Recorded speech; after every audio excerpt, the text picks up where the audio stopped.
दोस्तों जुगल sir online classes में आपका हार्दिक स्वागत है। आज बात करेंगे किसकी, कोलाइडी विलियन की। किसकी, कोलाइडल सॉल्यूशन की बात करते हैं। ये क्या होता है तो इसके पहले अपन पढ़ चुके थे सॉल्यूशन। क्या पढ़ चुके थे? सॉल्यूशन यानी विलियन तो हम पढ़ चुके थे।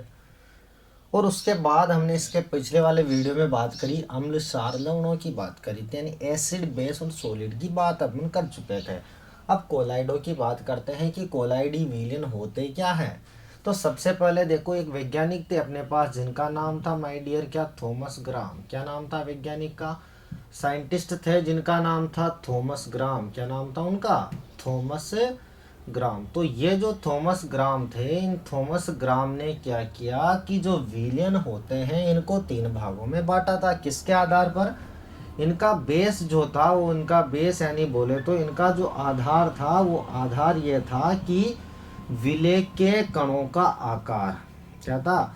विलेय के कणों का आकार, यानी विलेय के कणों का क्या आकार की मैं बात करूं, यानी इंग्लिश में क्या कहूंगा मैं कि विलेय के कणों का आकार, या इंग्लिश में इन्हें कहते हैं क्या, size of solute particle. Size of solute particle. तो विलेय के कणों के आकार के आधार पर थॉमस ग्राम ने क्या किया गया, विलेयनों को बांटा। किनको बांटा? जो विलियन थे, जो सॉल्यूशन थे, इनको बांटा। तो इन्होंने विलेय के कणों के आधार पर बांटा। तो सबसे पहले इन्होंने कहा कि एक तो होते हैं वास्तविक विलियन। क्या होते हैं? वास्तविक विलियन होते हैं, यानी रियल सॉल्यूशन की बात करते हैं। क्या होते हैं? वास्तविक विलियन बोले तो रियल सॉल्यूशन क्या होते हैं। तो थॉमस ग्राम ने सबसे पहला वर्गीकरण दिया कि वास्तविक विलियन होते हैं क्या होते हैं? वास्तविक विलियन होते हैं। लेकिन महाराज, वास्तविक विलियन जो होते हैं ये होते क्या है? इसके आधार पर, विलेय के कणों के आधार पर वास्तविक विलियन कहते किसे हैं? तो यहाँ पर बात करते हैं, देखो कि वे विलियन जिनके कणों का आकार था 10⁻⁻8 से लेकर के 10⁻⁻7 सेंटीमीटर के बिटवीन हो, तो वो विलियन क्या कहलाते हैं? वास्तविक विलियन कहलाते हैं। ये थे वास्तविक विलियन। तो वास्तविक विलियन क्या थे थॉमस ग्राम के अनुसार कि वे विलियन, वे सॉल्यूशन जिनके सोल्यूट पार्टिकल का साइज कितना हो, 10⁻⁻8 सेंटीमीटर टू 10⁻⁻7 सेंटीमीटर हो, तो वो अपने पास क्या थे, वास्तविक विलियन थे। अब इसको रफ कर रहा हूं भाई, इधर देखिएगा। अब जो दूसरा था, दूसरा इन्होंने जो बांटा था, दूसरा विलियन था, ये जो ऊपर लिखा हुआ है वही क्या था, कोलाइडल सॉल्यूशन था। क्या था? Colloidal solution. अच्छा, अब जो कोलाइडल सॉल्यूशन होता है ये क्या होता है? तो इन्होंने यूं कहा कि जो ऐसे विलियन जिनके विलेय के कणों का, यानी सोल्यूट पार्टिकल का साइज 10⁻7 से 10⁻⁻5 सेंटीमीटर के बिटवीन हो, तो वो विलेन क्या कहलाते हैं? कोलाइडल सॉल्यूशन कहलाते हैं। किनका? जिनके सोल्यूट पार्टिकल का साइज कितना हो, 10⁻⁻7 से लेकर के 10⁻⁻8 तक हो, तो वो क्या कहलाते हैं, कोलाइड सॉल्यूशन। तीसरा विलियन इन्होंने बांटा था जिसे कहा जाता है निलंबन विलियन। क्या कहा जाता है? जिन्हें कहा जाता है निलंबन विलियन कहा जाता है। क्या कहा जाता है माय डियर? निलंबन विलियन उन्हें बोला जाता है। तो इनके अनुसार जो निलंबन विलियन होते हैं, इन निलंबन विलियन को कहा जाता है कि वे विलियन जिनके कणों का, जिनके विलेय का यानी सोल्यूट पार्टिकल का साइज कितना हो, 10⁻⁻5 सेंटीमीटर या इससे अधिक हो। अधिक क्यों? क्योंकि जो माइनस में जब आता है तो वो उससे अपर रेंज में जाता है, इससे कम नहीं, इससे ज़्यादा जाएगा, माइनस में उल्टा चलता है। तो इससे अधिक हो तो वो विलियन क्या कहलाते हैं, निलंबन सॉल्यूशन कर करके उनको क्या करते हैं, टर्म करते हैं। तो यहाँ पर ये थे। तो अब इनमें से निलंबन विलियन हमें नहीं पढ़ना। हमें कौन सा पढ़ना है? हमें वास्तविक भी नहीं पढ़ना, क्योंकि वास्तविक विलियन जो विलियन होते हैं इन्हें हम पहले पढ़ चुके हैं। हमें तो सिर्फ क्या पढ़ना है, कोलाइडल विलियन पढ़ना है। लेकिन उसके पहले मैं यहाँ पर थोड़ा सा डिफरेंस कर देता हूँ, किन किन के बीच में, कोलाइडी विलियन और किन किन के बीच में, अपना जो वास्तविक विलियन है उन दोनों के बीच में। तो इधर देखिएगा, इस तरफ तो मैं लिख रहा हूँ क्या, कोलाइडल सॉल्यूशन। क्या लिख रहा हूँ माय डियर? इस तरफ तो लिख रहा हूँ मैं कोलाइडल सॉल्यूशन। क्या लिख रहा हूँ? Colloidal solution. और इस तरफ की मैं बात करता हूँ जो रियल सॉल्यूशन है, क्या है, रियल सॉल्यूशन है, यानी इस तरफ तो अपने पास क्या आ जाएंगे, वास्तविक आ जाएंगे, वास्तविक विलयन आ जाएंगे, और इस तरफ कौन से विलयन आ जाएंगे, कोलाइडी विलयन आ जाते हैं। ठीक, तो थॉमस ग्राम के अनुसार तो आपको पता है कणों का साइज क्या होगा, उसके बिहाफ पर कैसे डिवाइड करना है। लेकिन यहाँ पर पहला पॉइंट आता है कि साहब जो कोलाइडी विलयन होते हैं, क्या होते हैं, कोलाइडी विलयन होते हैं, इनका पहला पॉइंट होता है कि ये विषमांगी प्रकृति के होते हैं। कैसे होते हैं, ये विषमांगी होते हैं। विषमांगी का मतलब क्या होता है आगे समझाऊंगा, आगे जब पॉइंट आएगा। तो ये क्या होते हैं, विषमांगी होते हैं। दूसरी बात करते हैं, देखो इधर जो वास्तविक विलयन है, ये वास्तविक विलयन होते हैं समांगी प्रकृति के। कैसे होते हैं, समांगी प्रकृति के होते हैं। एक तो होते हैं विषमांगी प्रकृति के, और जो वास्तविक विलयन है ये कैसे, समांगी प्रकृति के है। कैसा, होमोजीनियस और हेटेरोजीनियस, इसे कहा जाता है हेटेरोजीनियस। क्या कहा जाता है, हेटेरोजीनियस, और इसे कहा जाता है होमोजीनियस। तो ये हेटेरोजीनियस है, वो होमोजीनियस है। दूसरा बात करते हैं कि जो कोलाइडी विलयन है ये टिंडल प्रभाव प्रदर्शित करते हैं।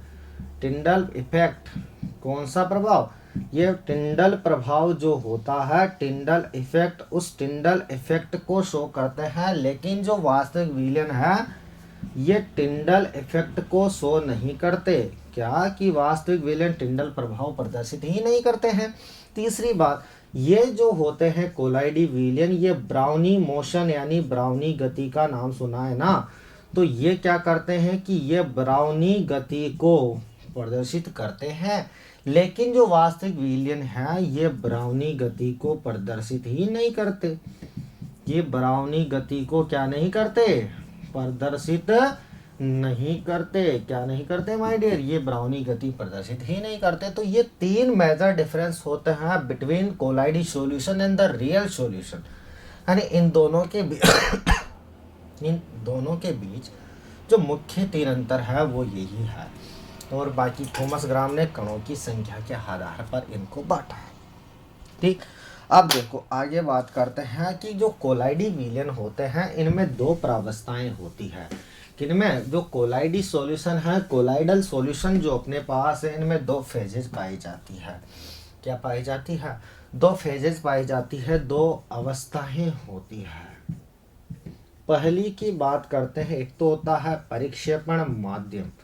क्या होता है, एक तो होता है परिक्षेपण माध्यम, और दूसरा यहाँ पर इन्हें टर्म किया जाता है, देखो परिक्षिप्त अवस्था। क्या किया जाता है, दूसरी टर्म इन्हें करते हैं परिक्षिप्त अवस्था करके इनको टर्म किया जाता है। तो जो परिक्षेपण माध्यम होता है इसे कहा जाता है क्या, डिस्पर्स्ड मीडियम। क्या कहा जाता है, डिस्पर्स्ड मीडियम कहा जाता है, डिस्पर्स्ड मीडियम। और जो परिक्षिप्त अवस्था है, क्या है, परिक्षिप्त अवस्था है, इसे कहा जाता है क्या, जो परिक्षिप्त अवस्था इसे कहा जाता है डिस्पर्सल स्टेट। क्या कहा जाता है, डिस्पर्सल स्टेट। तो यहाँ पर दो पार्ट में इनको टर्म किया, एक तो डिस्पर्सल मीडियम और डिस्पर्स्ड स्टेट करके बोला। तो परिक्षेपण माध्यम, क्या, परिक्षेपण माध्यम, तो माध्यम क्या होता है, जिसमें कोई सॉल्यूशन बनता है। ये अलग चीज नहीं है। जैसे हमने सॉल्यूशन में बात करी थी कि विलयन के लिए दो चीजें होती है, एक तो विलय की जरूरत होती है यानी सोल्यूट हमें चाहिए होता है, दूसरा हमें सोलवेंट चाहिए होता है। सोलवेंट बोले तो जो हमें क्या चाहिए होता है, विलायक चाहिए होता है। तो वही दोनों चीजें फॉर्मेशन करते हैं, अल्टीमेट किसका फॉर्मेशन कर लेगी, सॉल्यूशन का। लेकिन यहाँ पर गौर करने की बात यह होती है कि जो कोलाइडी सॉल्यूशन होते हैं, इन कोलाइडी सॉल्यूशनों में जो परिक्षेपण माध्यम होता है वो तो यहाँ पर क्या कहलाता है, जो विलायक था उसे क्या कहेंगे, परिक्षेपण माध्यम कहा जाता है। और परिक्षिप्त अवस्था या डिस्पर्सल स्टेट किसे कहा जाता है, जो विलय होता है। अर्थात कोलाइडी विलयन में उपस्थित वह पदार्थ जो आधिक्य मात्रा में उपस्थित हो, आधिक्य में हो, ज्यादा मात्रा में उपस्थित हो, परिक्षेपण माध्यम कहलाएगा। जबकि वह पदार्थ जो कोलाइडी विलयनों में कम मात्रा में उपस्थित हो या दूसरे के पदार्थ के अंदर घुल जाता हो, वो क्या कहलावेगा, परिक्षेपण, क्या परिक्षिप्त अवस्था कहलाएगी। क्या कहलाएगी, परिक्षिप्त अवस्था कहलाएगी। चलो ऐसे समझ नहीं आया, अभी समझाता हूँ, यह क्लियर करते हैं। जैसे मैंने क्वेश्चन लिखा होता कि एजी का जल में कोलाइडी सॉल्यूशन है। एजी का जल में क्या है, कोलाइडी विलयन है। अच्छा अब यूं बताओ मुझे कि इन दोनों में से एजी की इस कोलाइडी विलयन में परिक्षिप्त अवस्था क्या होगी और परिक्षेपण माध्यम क्या होगा। अब मैंने बताया था कि परिक्षिप्त अवस्था होती है जो कम मात्रा में होती है, जिसे मिलाया जाता हो। तो यहाँ पर मुझे बताओ एजी को मिलाया जाएगा या जल को एजी में मिलाया जाएगा। एजी को मिलाया जाएगा। तो जो एजी है ना, अरे एजी सुनते हो, तो एजी क्या है, परिक्षिप्त अवस्था है, डिस्पर्स्ड स्टेट है। लेकिन जल किसका कार्य कर रहा है, विलायक का कार्य कर रहा है, माध्यम का कार्य कर रहा है। तो वो क्या हो जाएगी, परिक्षेपण माध्यम हो जाएगा। क्या हो जाएगा, परिक्षेपण माध्यम हो जाएगा। अच्छा जो कोलाइडी विलयन होते हैं इन्हें परिक्षेपण अवस्था तथा परिक्षिप्त अवस्था दोनों के मध्य लगने वाले बल के आधार पर, किसके आधार पर, फोर्स के आधार पर दो पार्ट्स में डिवाइड किया जाता है। पहला होता है द्रव स्नेही कोलाइडी विलयन। क्या होता है, द्रव स्नेही कोलाइडी विलयन। और दूसरा होता है महाराज क्या, द्रव विरोधी कोलाइडी विलयन। द्रव विरोधी, तो दो पार्ट में इसको टर्म किया, दूसरा द्रव स्नेही और द्रव विरोधी कर करके इनको बोला जाता है। तो देखो जो द्रव स्नेही होता है ये क्या होता है, किसे कहा जाएगा द्रव स्नेही और किसे कहा जाएगा द्रव विरोधी। तो जो परिक्षिप्त अवस्था यानी dispersal medium and dispersal state जो है, उन दोनों के बीच प्रभावी आकर्षण के आधार पर या बल के आधार पर इन्हें क्या बांटा है, दो भागों में बांटा है। जैसे द्रव स्नेही कोलाइडी विलयन क्या होंगे कि जिनके कणों के मध्य प्रभावी आकर्षण बल लगता हो, जुड़ जाते हो, आसानी से घुल जाते हो, वो क्या कहलाते हैं, द्रव स्नेही कोलाइडी विलयन कहलाते हैं। क्या कहलाते हैं, द्रव स्नेही कोलाइडी विलयन। जैसे एक नाम सुना होगा आपने, जिलेटिन। क्या है, जिलेटिन। जो जिलेटिन क्या होता है, जैसे आइसक्रीम के ऊपर परत आती है जमी हुई, सॉफ्टी खाते हैं तो ऊपर से पटकता है, परत जम जाती है पटकते ही, वो क्या कहलाता है, जिलेटिन कहलाता है। तो द्रव स्नेही कोलाइडी विलयन का एग्जाम्पल है। इसके अलावा देखिएगा जो द्रव विरोधी कोलाइडी विलयन है, द्रव विरोधी, इसके अलावा इसमें आते हैं धातु हाइड्रोक्साइड के विलयन, धातु हाइड्रोक्साइड के विलयन। इसके अलावा इसमें आते हैं धातु सल्फाइड के विलयन, धातु सल्फाइड के, धातु क्लोराइड के, धातु क्लोराइड के आदि के विलयन क्या कहलाते हैं, द्रव विरोधी कहलाते हैं। क्योंकि इनके कणों के मध्य प्रतिकर्षण ये नहीं लगता, लेकिन दुर्बल आकर्षण बल होता है। ये जल से बाहर जाना चाहते हैं, इसलिए इन्हें क्या कहा, द्रव विरोधी कोलाइडी विलयन कहा। क्या कहा, द्रव विरोधी कोलाइडी विलयन कहा। अब ऐसे जो विलयन होते हैं ये निम्न प्रकार के होते हैं, जैसे एरोसोल हो गया, फोम हो गया, या इन्हें क्या कहा जाता है, झाग कहा जाता है। इसके अलावा देखो पायस हो गया, पायस को और क्या कहा जाता है माय डियर, इमल्सन कहा जाता है। क्या कहा जाता है, पायस को इमल्सन कहा जाता है। इसके अलावा टोस सोल हो गया, क्या हो गया, टोस सोल हो गया। इसके अलावा देखो यहाँ पर होता है अपने पास जेल। क्या होती है, जेल होती है। क्या होती है, जेल होती है। तो ऐसे 8 होते हैं। ये कितने होते हैं, 8 होते हैं, और भी हो सकते हैं। तो ये 8 जो है ऐसे अपन को सारे नहीं पढ़ने, उनके उदाहरण पूछे जाते हैं कुछ कुछ के, ऐसे पूरे नहीं पढ़ने। तो सबसे पहले मैं बात करता हूँ कि जो पायस है, क्या है, पायस है। तो पायस में देखिएगा परिक्षिप्त अवस्था भी द्रव होती है, यानी द्रव में किसको मिलाया जाता हो, जब द्रव में ही मिला दिया जाता हो तो इन दोनों से बनता है पायस, या जिसे कहा जाता है इमल्सन।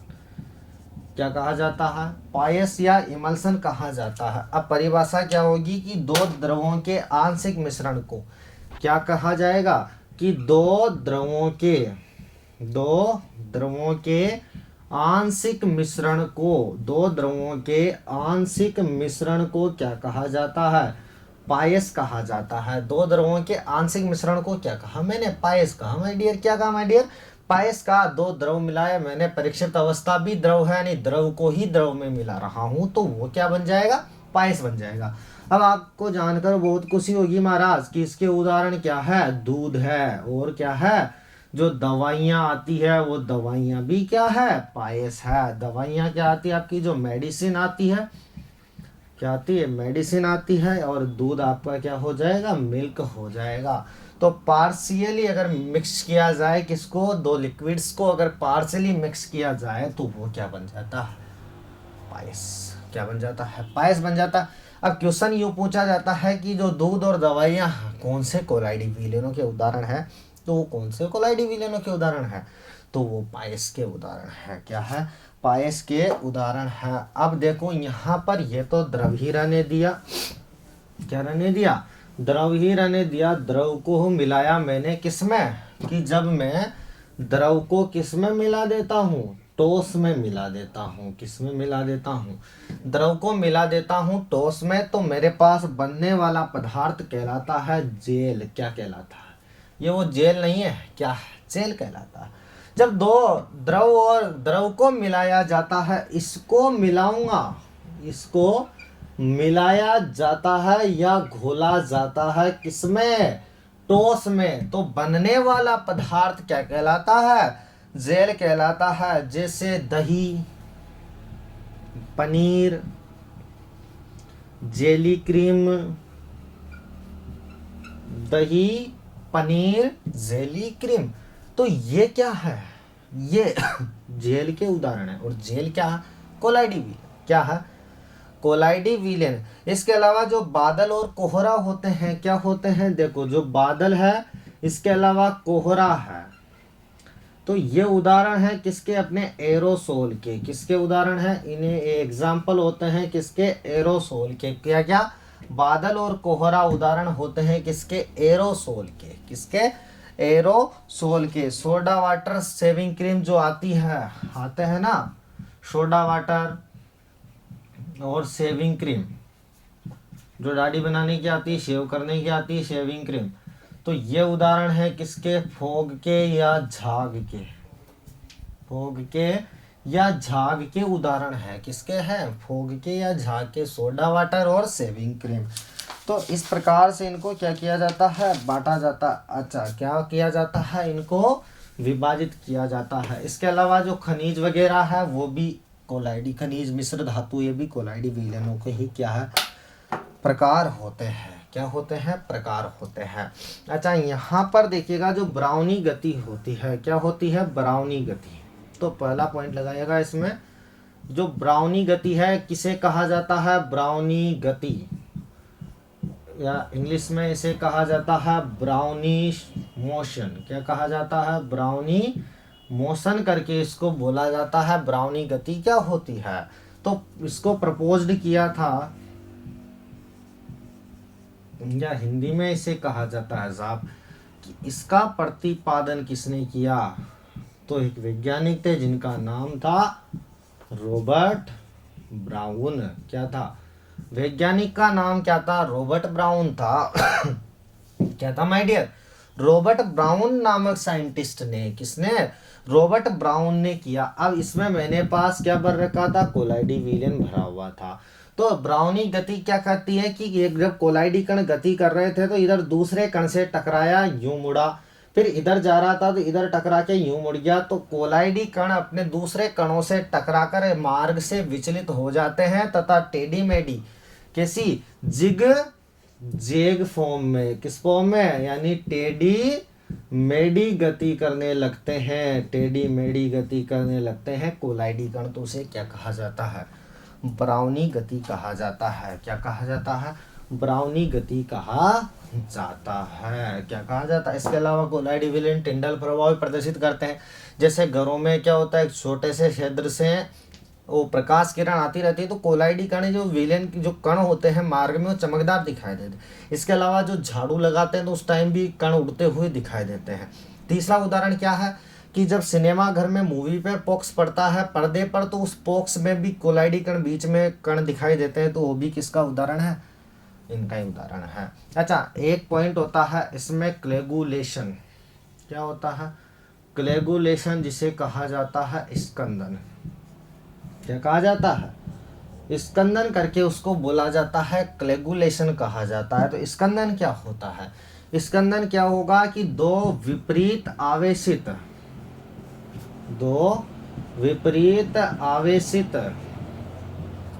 कोलाइडी कणों का, दो विपरीत आवेशित जो कोलाइडी कणों का परस्पर संयोग करके दो विपरीत आवेशित कोलाइडी कणों का परस्पर संयोग करके कहाँ बैठ जाना, पात्र के पेंदे पर बैठ जाना क्या कहलाता है आपके पास, स्कंदन हो गया, बैठ जाता है। फॉर एग्जाम्पल बात करते हैं कि जो फिटकरी होती है, क्या होती है, फिटकरी होती है जिसका सामान्य नाम होता है पोटास एलम, क्या होता है K2SO4 Al2SO4 dot choice H2O।